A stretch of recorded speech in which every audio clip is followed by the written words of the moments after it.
नमस्कार मंडळी, चला तर तुमच्या सगळ्यांचं स्वागत आहे माझ्या एका नवीन व्लॉगमध्ये. गावाकडचा आमचा हा दुसरा दिवस. तर सकाळी सकाळी झोपेतून उठलो, बघा असं काही बाहेरचं वातावरण होतं. एवढं छान वाटतंय ना शेतामध्ये खरंच. आणि बघा काही मेंबर तर झोपलेलेच होते, फक्त दादू दीदी उठलेले होते, फोन बघत होते. माझी आई पाणी ठेवत होती आणि आत्या तोंड धुत होती.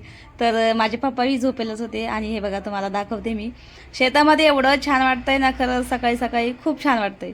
तर इकडं तिकडं थोडंसं हिंडलं आणि म्हटलं चला तेवढंच आपलं एक्सरसाइज होईल शेतामध्ये. तर आहे ना सगळ्यांनी आंघोळी वगैरे केल्या, चहा पाणी झाला आणि आता करायची होती जेवणं. तर माझ्या आत्याने आणि आईने स्वयंपाक केला आणि मस्त सगळ्यांनी बाहेर बसून जेवणं केलं. एवढं छान वाटत होतं. सकाळी सकाळी 9-10 वाजता तिथं जेवणं वगैरे केले. आणि पंचमी होती आजची, तर म्हटलं चला आता आलोच आहे. खूप दिवस झाले पंचमीला मी काही माहेरातच नव्हते बरं का, नवीन नवीन गेले तेवढंच.